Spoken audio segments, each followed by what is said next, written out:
ॐ वक्रतुण्डमहाकाय सूर्यकोटिसमप्रभ निर्विघ्नं कुरु मे देव सर्वकार्येषु सर्वदा। ॐ श्रीमहागणपतये नमः। ॐ श्रीगुरुभ्यो नमः। हरिः ॐ। सदाशिवसमारम्भां शङ्कराचार्यमध्यमाम् अस्मदाचार्यपर्यन्तां वन्दे गुरुपरम्पराम्। अस्मद्गुरुभ्यो नमः। श्रुतिस्मृतिपुराणानाम् आलयं करुणालयं नमामि भगवत्पादं शङ्करं लोकशङ्करं। शङ्करं शङ्कराचार्यं केशवं बादरायणं सूत्रभाष्यकृतौ वन्दे भगवन्तौ पुनः पुनः। ईश्वरो गुरुरात्मेति मूर्तिभेदविभागिने व्योमवद्व्याप्तदेहाय दक्षिणामूर्तये नमः। ॐ श्रीमेधादक्षिणामूर्तिस्वामिने नमः। ॐ सहना भवतु सहनौ भुनक्तु सह वीर्यं करवावहै तेजस्विनावधीतमस्तु मा विद्विषावहै। ॐ शान्तिः शान्तिः शान्तिः। हरिः ॐ श्रीगुरुभ्यो नमः। हरिः ॐ।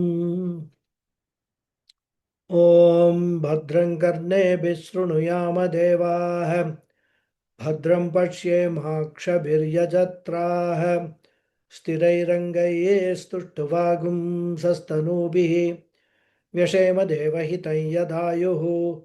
स्वस्ति न इन्द्रो वृद्धश्रवाः स्वस्ति नः पूषा विश्ववेदाः स्वस्ति नस्तार्क्ष्यो अरिष्ठनेमिः स्वस्ति नो बृहस्पतिर्दधातु। ॐ शान्तिः शान्तिः शान्तिः। हरिः ॐ श्रीगुरुभ्यो नमः। हरिः ॐ। So namaste everyone. Namaste, Guru. Again, Namaste, Guruji. namaste.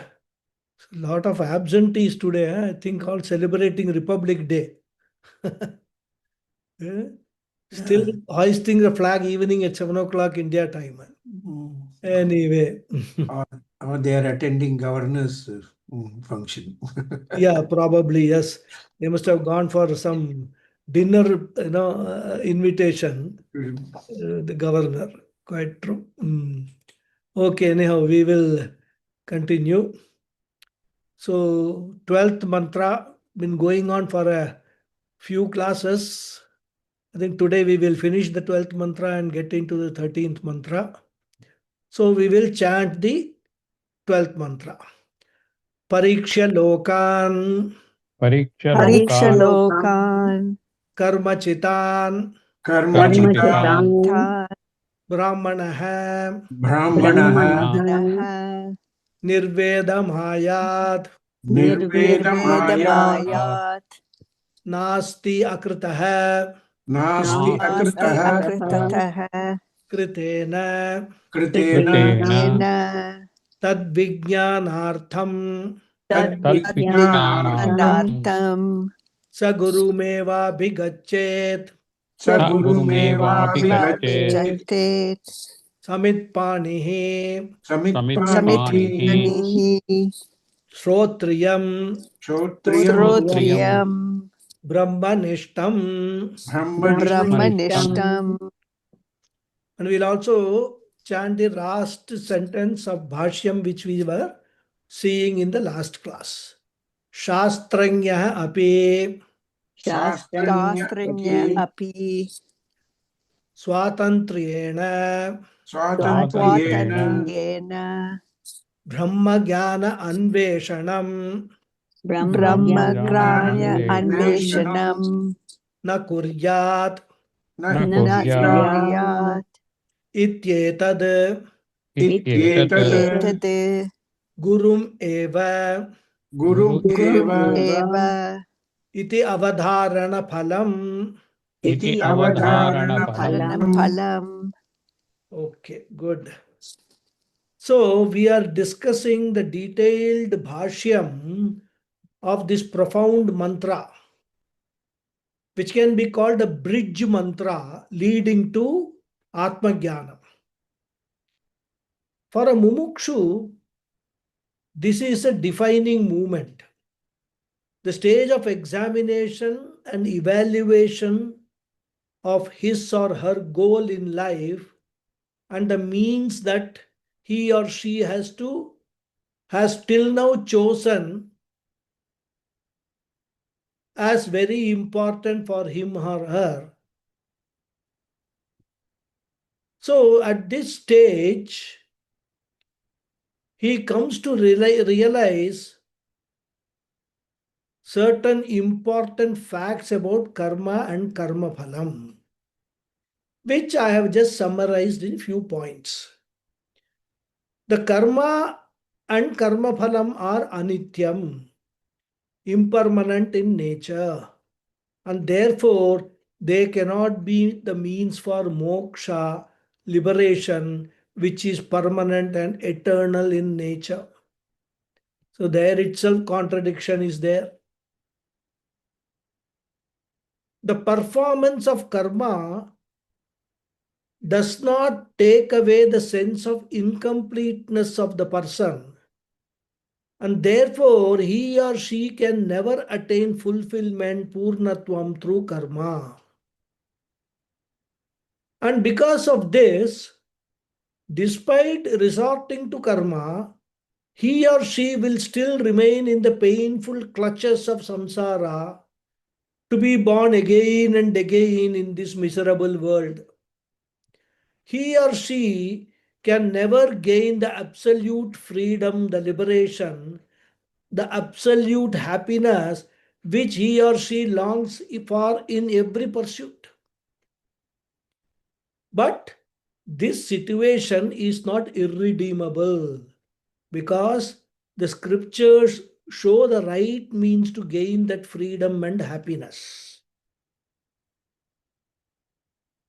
But to resort to those means, an important prerequisite is that the person develops vairagyam in sufficient measure towards karma, karma phalam, and material pursuits.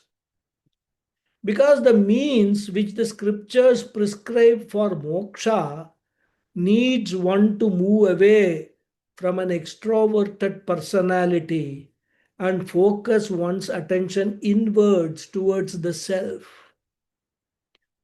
And this means gradual withdrawal from all worldly activities, substantial reduction in karma to be replaced by shravanam, mananam, and nididhyasanam, which are the means for self-knowledge and eventually moksha. And while resorting to these means, which is called jnana yoga, one should approach a qualified teacher, a guru, who is from the lineage of teachers, and seek self-knowledge. Because only such a guru will have the skill and communication skills, rather knowledge and communication skills, to unfold the ultimate message of the Upanishads, which is what? Which is contained in the Mahavakyas like Tattvamasi or Aham Brahmasmi, etc. And in the above sentence which we just now read, Bhashyakara is emphasizing this point, that one should approach a guru for this self-knowledge. And he says that this point is highlighted in the mantra by the use of the word eva, in the words Guru Meva Abhigachet in the mantra. So the word eva is in the sense of emphasis of a particular idea. He says, Shastranyah api, even a person who is well versed in other scriptures such as Sanskrit grammar, Tarka, Purvamimamsa, Siksha Shastra, so many other, even from the scriptures point of view, there are so many branches of knowledge. And he is an expert in all other branches of knowledge. But such a person also must go to a guru. That means what? If that knowledge, etc., are not there, certainly he has to go to the guru. But he doesn't know even Sanskrit. He doesn't know this logic, etc. So certainly he requires to learn from a guru. But even if the person has got some knowledge of the Shastras, still Swatantriyena, independently on his own, Brahmajnana Anveshanam na kuryat. Na kuryat means should not do.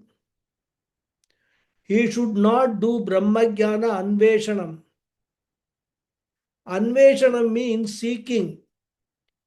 Brahmajnanam, the knowledge of Brahman. So even a person very well versed in other scriptures should not independently engage in seeking the knowledge of Brahman. Then he says, Ityetat gurum eva iti avadharana phalam. Iti etat. That means this is not directly said by the Mundaka Upanishad, but this idea is indirectly conveyed by the word eva, gurum eva.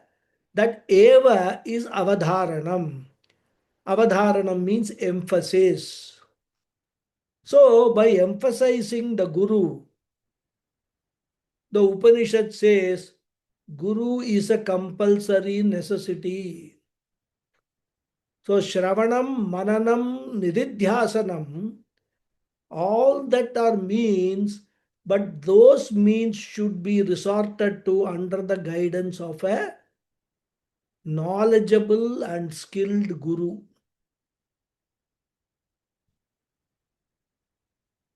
In fact, Vidyaranya Swami, while commenting on this Upanishad in his Anubhuti Prakasha, gives the reason. He nicely says, Vedantanam anekatvat shamshayanam bahutvacha vedasya ati sukshmatvat na janati gurum vina. He says a person will not understand Brahman. A person will not know Brahman without a guru. Gurum vina. Gurum vina means without a guru. Why? He gives three reasons. One is Vedantanam anekatvat. There are many Vedanta Vakyas. There are many Upanishads, many Upanishad sentences, and some of them will be contradictory. Because at some place it will be said, in fact in this Upanishad itself it will be said later, Dva Suparna Sayuja Sakatha Samanam. So it compares Jiva and Ishvara are like two birds. So that means Jiva and Ishvara are seen to be seen separately. And in some other place it will be said Tattvamasi, you are that, Jiva is Ishvara. Some places it will say Yato Vacho Nivartante Aprapya Manasa Saha. You cannot reach Brahman through speech and the mind.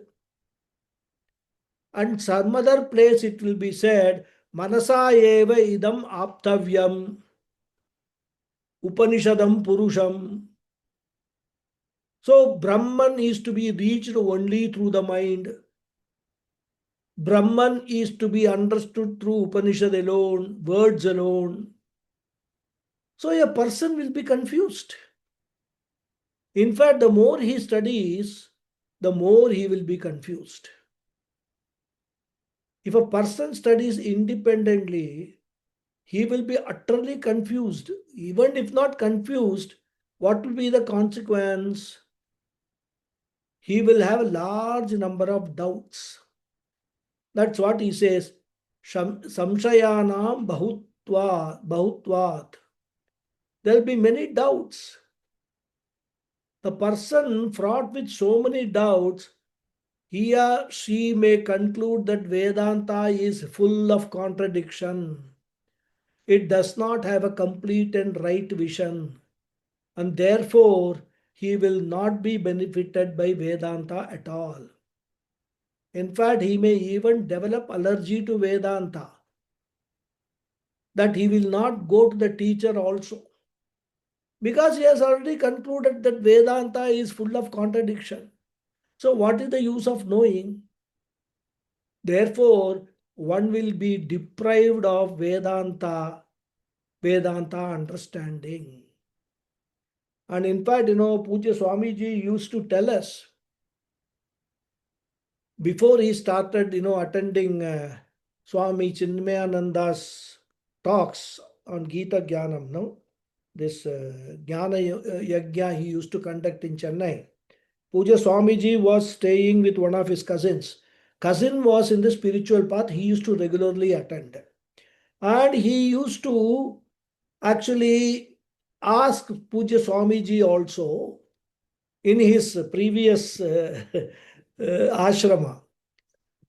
Because Swamiji was not married at that time, so he still can be considered brahmachari, even though he was about 32 years old. Working in some press or something like that. He was a journalist kind of a thing. So the cousin used to tell him, I am going for this, why don't you come and listen to it? Pujya Swamiji said, no, I won't. I'm not interested in this. Then after a lot of persuasion, Pujya Swamiji said, let me actually buy some books and read those books on Vedanta. So it seems he did buy some books and he read those books. And he came to this understanding that Vedanta is all humbug. All so much contradictions are there, and it's not very easy. And these people, all the gurus will say, go to guru, and all. But if I cannot understand myself by reading the books, what is the guru going to give me extra? So Pujya Swamiji says at that stage, he actually threw away all the books. Then it is again question of karma, One day, after a lot of persuasion, Pujya Swamiji said, okay, I will come with you. And he went and attended one talk of Swami Chinmayananda. That was a defining moment for Pujya Swamiji. Because he says, when Swami Chinmayananda was talking, it looked as if Pujya Swamiji has heard these words somewhere earlier. But he could not, even figure out where he has heard those words. Of course, later on, after going through all this, becoming a sannyasi, becoming the Shishya of Swami Chinmayananda, Pujya Swamiji concluded that probably in my previous Janma, I had heard these talks and these words, and that is why when I attended that, those samskaras came out. And I could relate to that to a very great extent. After that, of course, story continues. Swamiji became what he was. Pujya Swamiji, a great teacher of Vedanta, who has produced more than 300, 400 teachers and who are even now teaching all over the world. So that is the reason samshayanam bahutvat. If you do study on your own, you will get lot of doubts which there will be nobody to clarify, and even you may develop an aversion to Vedanta. And Vidyaranya Swami gives a third reason why going to a guru is a must. He says, Vedasya ati sukshmatvas. Subject matter of Vedanta is very, very subtle. And therefore, it cannot be comprehended by self-study. And therefore, na janati gurum vina. Without a teacher, one does not know, one will not know. In fact, even with the teacher, many of us struggle to understand. Then what about, what to talk about without the teacher? So it is something like an old man who is struggling to walk even with a walking stick. Or nowadays they have got this walker and all. With that also he is struggling and even sometimes falls down. Then what to talk of walking without that? And therefore, if you are serious, if you are a mumukshu, if moksha is your goal, it is not only safe, it is prudent to go to a teacher. And that's why, Puja Swamiji always used to say, when you are helpless, better seek help. Nothing wrong in it. But some people will argue that there are so many people who got this Brahma Jnanam without going to a teacher. It is a standard Purva Paksha. Because whenever we have this Vedanta Satsanga, there are some FAQs. And this is one of the FAQs.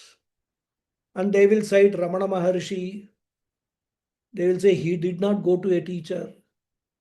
And sometimes, they even quote Ramakrishna Paramahamsa.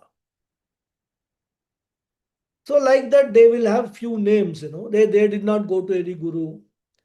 It's a different matter that these people do not know whether those people went to a guru or not. In fact, Ramana Maharshi was asked this specific question. He said, you did not go to a guru. How do you know all this entire Vedanta? This knowledge, how have you gained? Ramana Maharshi says, first of all, how do you know that I have not gone to a guru? Secondly, even suppose assuming that you are right, I have not gone, what do you know about my past birth, my previous birth?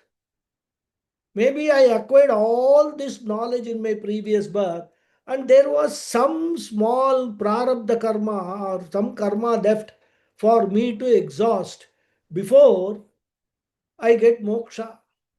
So I have to take this birth. And that is why that karma probably got exhausted by the time, when I was very young. And then Vairagyam was there. I came away to Tiruvannamalai and meditated here. So many people will talk without knowing the full story, without knowing, we heard, they'll say we have heard Ramana Maharshi never went to a guru. These people themselves would never have met Ramana Maharshi. And normally, whenever such questions are asked in Satsanga, first answer that we give is, see, for every rule there are exceptions. In fact, many people do not know that Ramakrishna Paramahamsa had a Vedantic guru called Totapuri Baba, and he studied under him. That so many people do not know, and they will just quote to Ramakrishna Paramahamsa. So therefore, in short, what I want to say is, many times we form opinions and views without adequate knowledge of the facts. The next point is that they did not need a guru in this life because they were Vedanta prodigies. They were spiritual geniuses. Who are prodigies? They are exceptionally talented people at a very young age. And we wonder how they acquired such a talent in such a short time. So many cases. In fact, there is one girl, small girl, I think 12 years old. Gayatri Devi or some name, some Gayatri. Kerala, from Kerala she is. She is playing violin so wonderfully,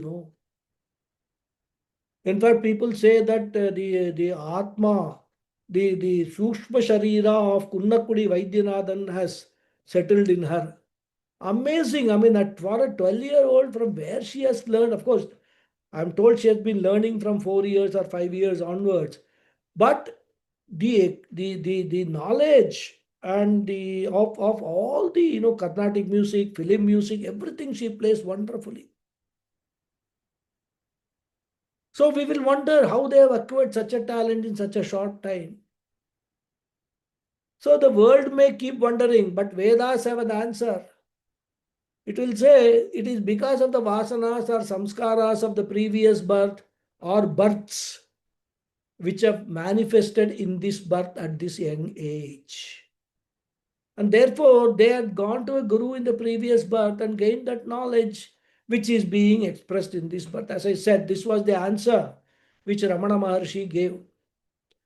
And this can happen with regard to Vedanta knowledge also, with regard to Brahma Jnanam also. But then there will be another question. If they were Jnanis in the previous birth, how come they were born again? See, these questions are all shows that the student is a thinking student. He is trying to understand this in totality. He has got very valid questions in doubts in his mind. So therefore, acharyas, gurus, they always welcome such questions. So if you ask, if they were Jnanis in the previous birth, how come they were born again? For that answer is that even though they gained knowledge in the previous birth, due to some karma obstacles, they were not able to abide in that knowledge. So they have taken another birth to exhaust those karmas and also abide in that knowledge in this birth. Ramana Maharshi's example exactly fits into this. So, such exceptions to the rule, Guru Meva Bigachet, are there. So, all these ideas are implied in the usage of the word Eva. Now, how one should go to a teacher is described in the next sentence. We will read the sentence. Samit Panehe, Samit Samit Panihi, Panihi, Samit Bhara Grihita Hastaha, Samit Samit Bhara Bharagrita Grihita Kastaha Shrotriyam, Shotriyam, Shrotriyam Adhyayana, Adhyayana, Adhyayana Shrutartha, Shrutartha, Shrutartha Sampannam, Sampannam, Sampannam Brahmanishtam, Brahmanishtam, Brahmanishtam Hiktva, Hitva, Hitva Sarvakarmani, Sarvakarmani, Sarvakarmani Kevale Dvaye, Kevale Kevale Dvaye, Dvaye, Dvaye Brahmani, Brahmani, Brahmani Nishtayasya, Nishtayasya, Yasya Soyam Brahmanishtaha, Stoyam Brahmanishtam, Brahmanishtaha Japanishtaha, Japanishtam, Japanishtaha Taponishtaha, Taponishtam, Taponishtaha Iti Yadvat. Iti Iti Yadvat, Yadvat So Samit Panihi. Here Bhashakara is dealing with the last portion of the mantra. Samit Panihi Shrotriyam Brahmanishtam. Samit Panihi means the one who has got Samit. Samit, as I explained to you earlier also, it's a firewood, but thin sticks of firewood. So Samit Pani means hand. So having this firewood in his hand is Samit Panihi. And Bhashakara explains this word further. Samit Bhara Grihita Hastaha. So as I said, Samit is a thin piece of firewood used for kindling the fire in a homa. So when it is said Samit Panihi, a person may not know whether he should take one piece of Samit or a bundle of Samit. So Bhashyakara says, don't take just simply one stick of the wood. He says Samit Bhara. Bhara means a load or a bundle. Grihita means held. Hasta means in the hand. So a person holding a bundle or a load of firewood in his hand is called Samit Bhara Grihita Hasta. And this is the meaning of Samit Panihi. Because sometimes, there are people, of course, maybe very rare cases, they will say that when you go to see an old person, you must take some fruits. And this person being what it is, he will take one banana. He said that is also fruit only, He'll go and give it to the old person. Normally, you don't give one banana and all, you take half a dozen or couple of apples and things like that and all. Similarly, the student should not think Samit Panihi, Samit is singular. So only one Samit I should take. He should not come to that wrong understanding. Because in earlier days, the Acharyas in the Gurukulam, they were of both types. They were Grihasthas as well as Sannyasis. In fact, Yajnavalkya was a Grihastha. Such a great scholar of Vedanta was a Grihastha. So when a student goes to a Gurukulam, the Acharya, if he is a Grihastha, and therefore he will be performing many Vihita karmas like Agnihotra, Shraddha, etc., which will require lot of Samit. And therefore, if the Shishya takes a lot of Samit, it will help the Guru in performing his karmas. And this is only just one installment. You can say joining fees. The Shishya will be similarly serving the Guru in various ways, including helping the Guru Patni with her cooking chores, etc.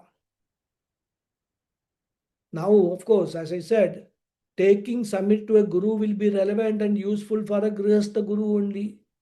What if the Guru is a sannyasi? In which case he will be a Niragnihi and therefore will not be performing any Homa, Yagna, etc. Now, what will be the use of Samit to him? Of course, we are all intelligent people, so such doubts are bound to arise. Therefore, one commentator says the mention of Samitpanihi is Vinayopalakshanam. Upalakshanam means representation of Vinaya, humility, readiness to serve. He further says that for a sannyasi guru, whatever can express your humility, your devotion, your shraddha in the Shastra and the teacher, that can be taken like fruits, even some clothes, this sannyasi, this saffron dress, even an umbrella, a pair of slippers, anything which may be useful can be taken. In modern days, Shishya can take a pen drive, iPad, etc. In fact, I know one family in Kuwait. There is one Swamini in London, in UK, Swamini Atma Prakashananda. She used to come to Kuwait, regularly twice a year.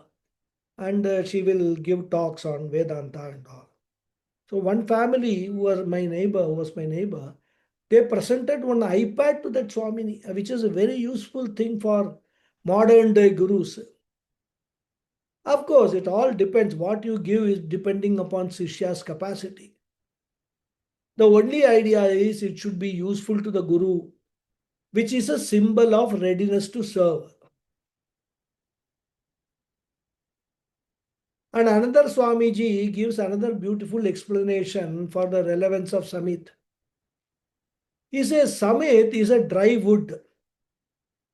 And therefore, a green firewood which will not burn should not be taken. Samit means ready to catch fire. So, by presenting the Samit, the Sishya is telling that now my mind is also like this Samit, dry. It is not dampened by Raga and Dvesha. I have enough Vairagyam. Therefore, my mind and intellect are like this dry wood ready to catch the fire of knowledge.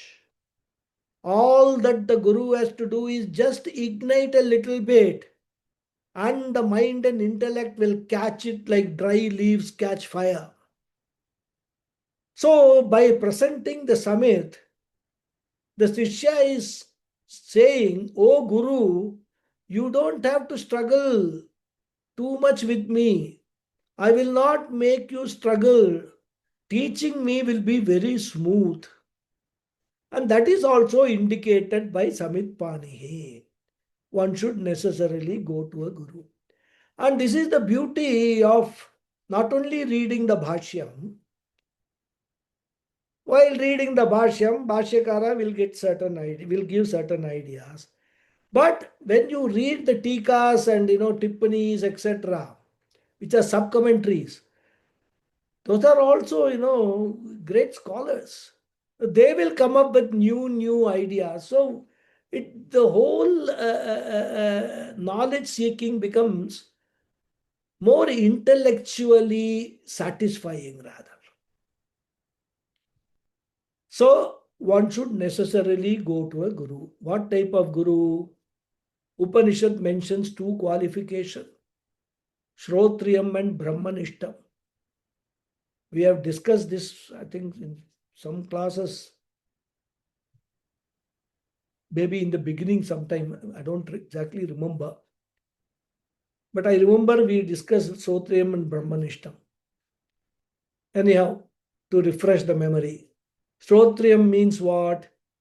The general meaning of Shrotriyam is the one who is well versed in scriptures, one who knows the Shastra well, one who is well versed in the methodology of communication.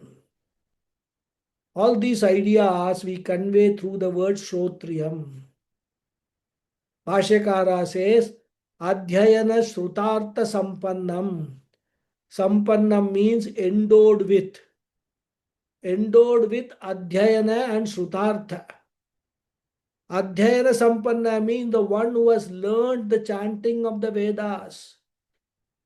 Not on his own, but taught by a guru. Guru Mukho Uchcharana Anusari Uchcharanam.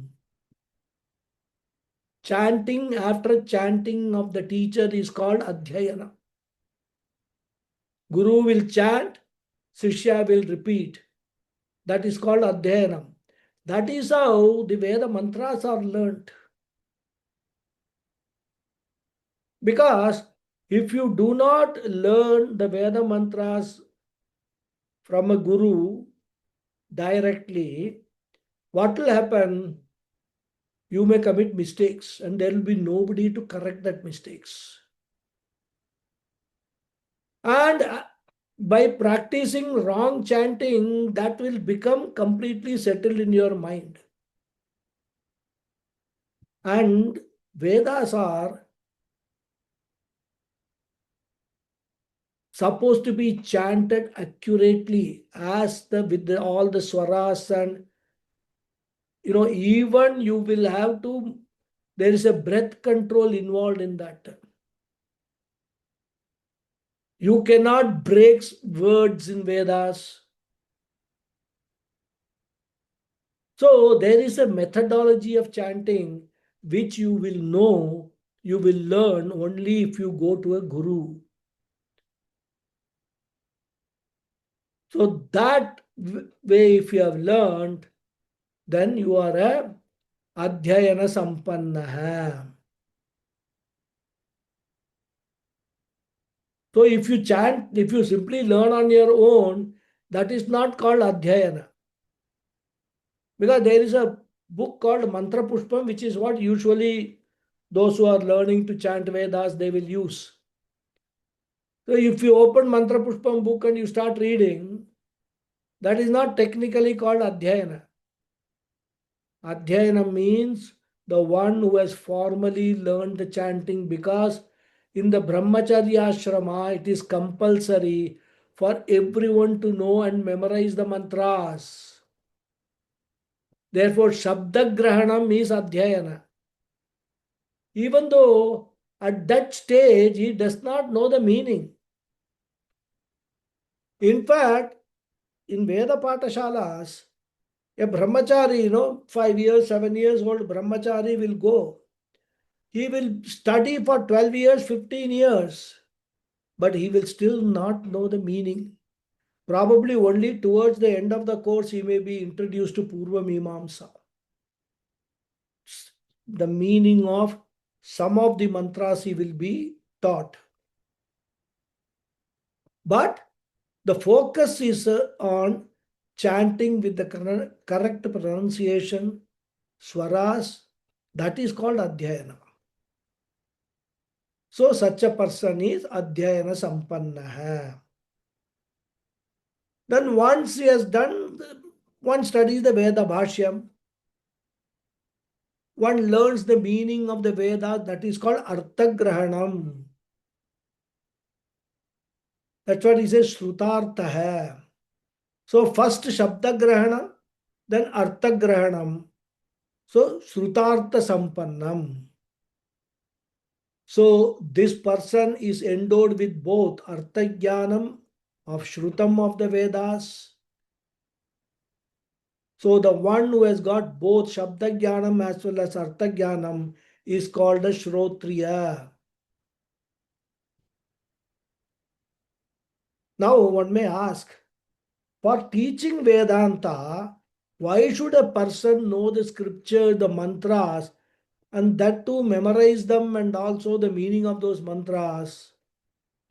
Isn't it enough if he has got Aham Brahmasmi Jnanam? See, the point is, this spiritual journey does not start straight away with Vedanta. As I said, one of the prerequisites is Chitta Shuddhi. For Chitta Shuddhi, what is the means? Karma Yoga. And Karma Yoga means what? Start doing karmas. At some stage, convert that very karmas or start performing the karmas with Ishwararpana Bhavana and Prasada Bhavana. That is Karma Yoga. So for performance of karmas, you need to know the mantras. You need to chant the mantras.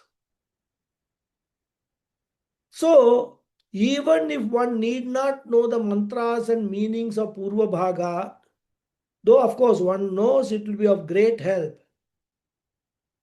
but one should certainly have studied the Upanishad mantras, memorized them, and also learned the meanings. Of course, if I want liberation, moksha, knowledge alone is enough. But if I want to communicate to others, then I should know the method of communication. For a non-teacher jnani, communication skill is not required. But if a person chooses to communicate, he must have the methodology. And that methodology is called Adhyaropa Apavada Jnanaha. Adhyaropa Apavada Jnanaha. It's a unique method available only in the Upanishads. And that's why we have got these long-term courses in the Gurukulam, where you study not only some important Upanishads, but other subjects like Vyakaranam, Tarkashastra, etc.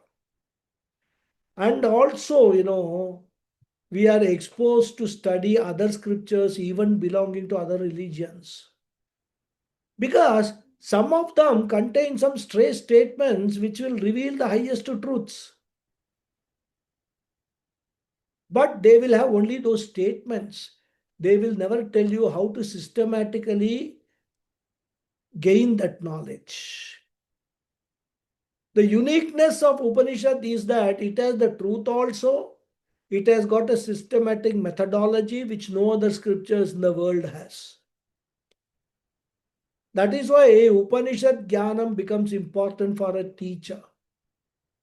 And not only one or two Upanishad, he must have a overall. The teacher should have a basic idea of what all contained in the Upanishads. And therefore, Bhashyakara says, Adhyayana Shrutartha Sampannam. Now, a teacher has got another problem.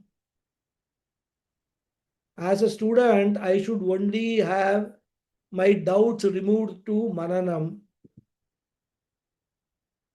My Samshaya Vritti is sufficient for me. But once I take the role of a guru, it is my responsibility to answer not only the doubts of my intellect, but the doubts of all other intellects of the students also. And that means the knowledge required and the skill in removing the doubts must be vast. And that means the guru should have learnt a lot, therefore, have a wide range of knowledge. And therefore, it is not enough if he has got the knowledge of scriptures only. He must have wide range of knowledge. He should be well read. Because many examples which a guru needs to quote to make a point or make the student understand will be contemporary examples. Because the student will relate to contemporary examples more than some of the examples which are quoted in the Shastras. And therefore, for all these reasons, the guru should be Shrotriyam.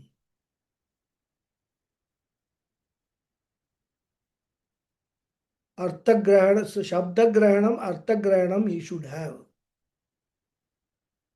And therefore, when the Upanishad talks about Jivatma, Paramatma, Aikyam, it should not be a mere information contained in the scriptures. It should become my knowledge, my intimate knowledge, my aparoksha jnanam. And therefore, when the Acharya says Tattvamasi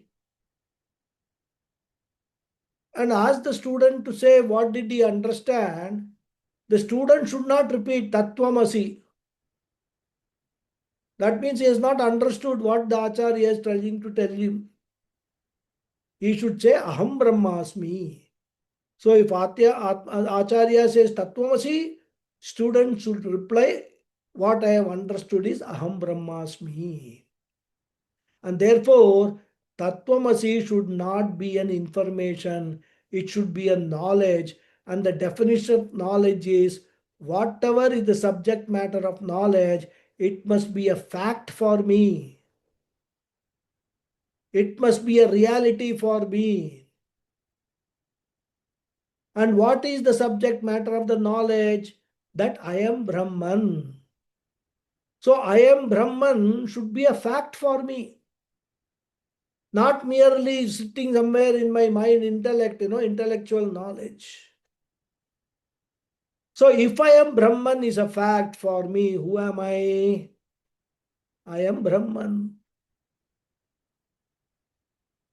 And the Guru who has understood and who abides in this knowledge, such a Guru is called Brahmanishtaha, the one who abides in Brahman.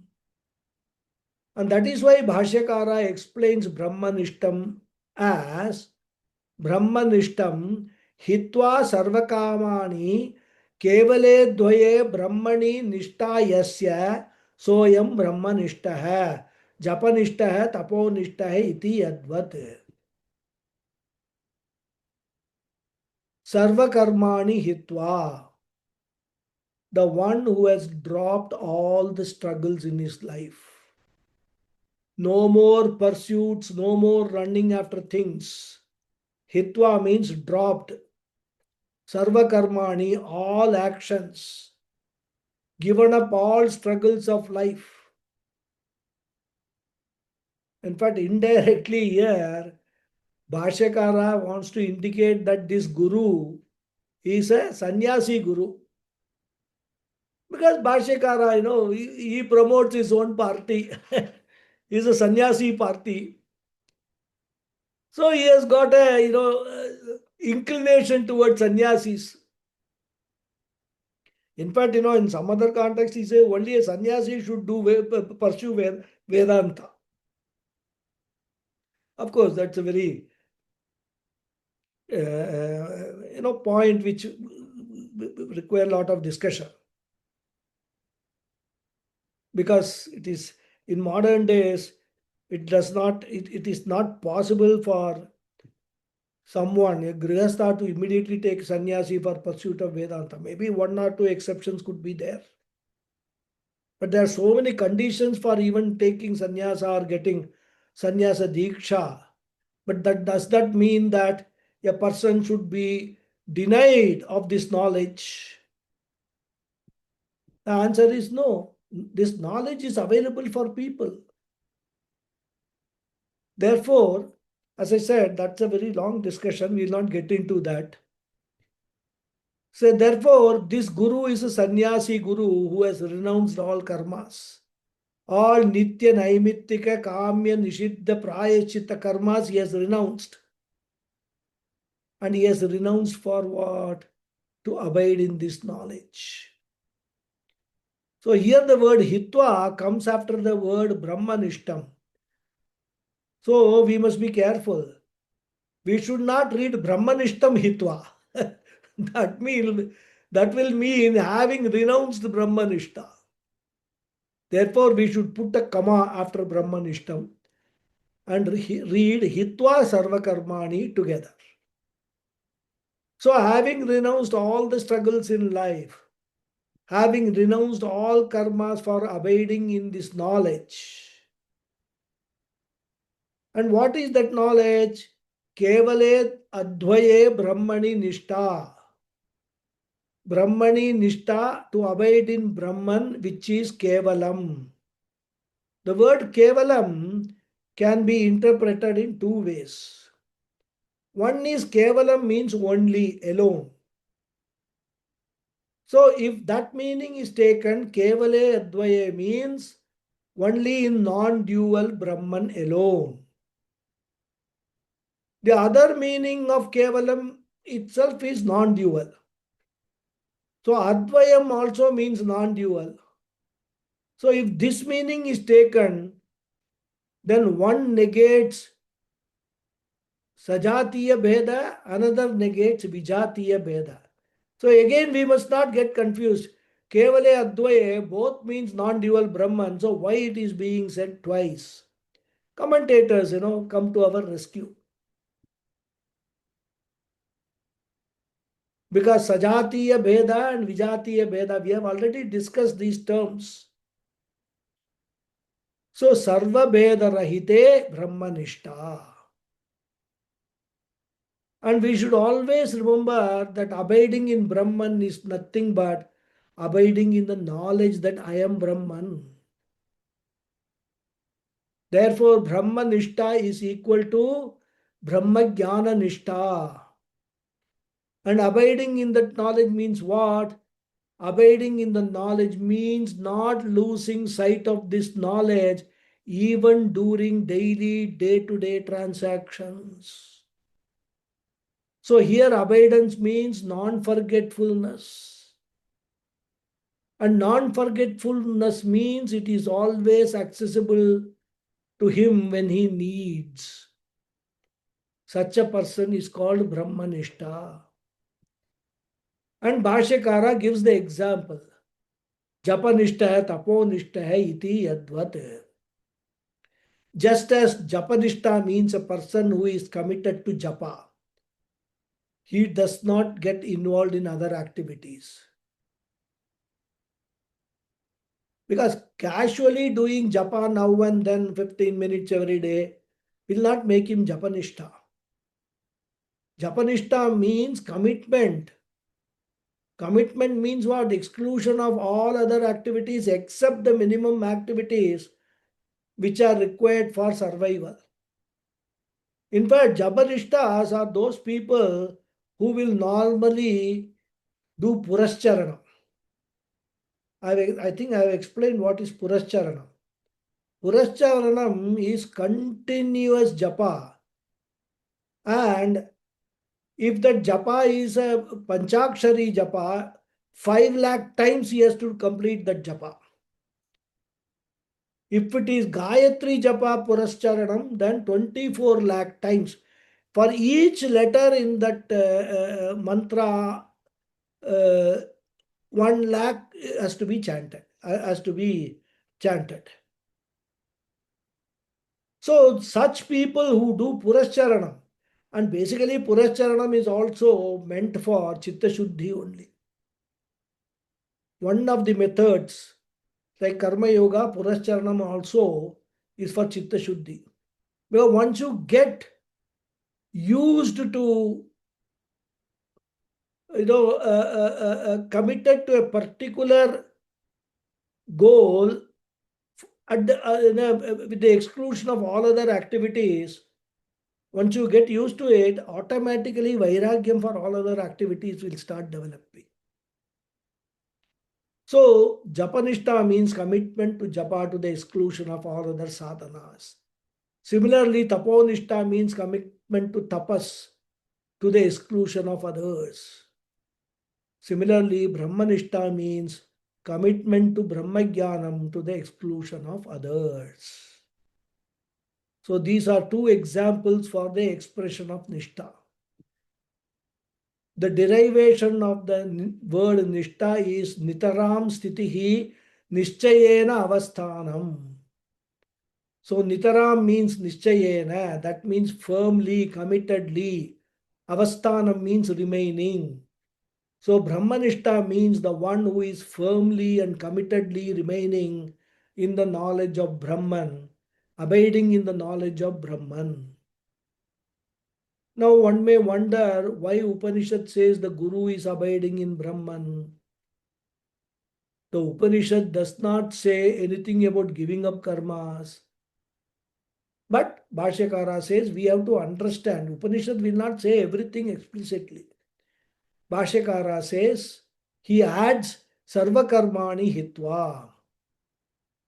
So naturally, the Purva Pakshi will question Bhashyakara, why are you just every time I see you interpolating this expression when that is not there in the Upanishad? Some idea you bring in. Upanishad doesn't say all those things. You are supposed to be commenting on the Upanishad. Even sannyasa is not mentioned in the Upanishad. Now, why are you adding sannyasa here? Bhashyakara's response is that the word Brahmanishta implies all that, my dear. And he explains how. He says, we will read, Nahi karmanaha, Nahi Nahi karmana. karmana. nahi karmana Nahi karmanaha, Nahi Nahi karmana. karmana. Brahmanishta sambhavati, Brahmanishta Brahmanishta sambhavati. sambhavati. Karmatma jnanayoho, Karmatma karmatmajnanayoho jnanayoho. virodhat. Virodha. Virodhat. So Bhashyakara says, I have not done any interpolation. The word Brahmanishta by implication means exclusion of others. Therefore, he says karminaha. For a person who is committed to karma, and therefore who is a committed karta, and therefore who is committed to ahankara. Because karta means ahankara. For such a person, karminaha, purushasya, for such a person, Brahmanishta, commitment to Brahman or Brahma Jnanam or Vedanta, na sambhavati, cannot happen. It is not practical because he will have no time available. And there is one more reason which Bhashyakara will give. It's already time, so I will stop here and we'll just finish this in the next class and then continue with the next mantra. Okay. Om Purnamadav Purnamidham Purnat Purnamudachyate Purnasya Purnamadhaya Purnamevavasishyate Om Shanti Shanti Shanti Hari Om Shri Gurubhyo Namaha Hari Om. Dhanyavada everyone. Thank you very much. धन्यवाद गुरुजी ಧನ್ಯವಾದ. Thank you. Thank you. धन्यवाद गुरुजी नमस्ते प्रणाम ಧನ್ಯವಾದ ಗುರುಜಿ. Thank you. Thank you, Guruji. Namaste. Thank you. Namaste. Namaste.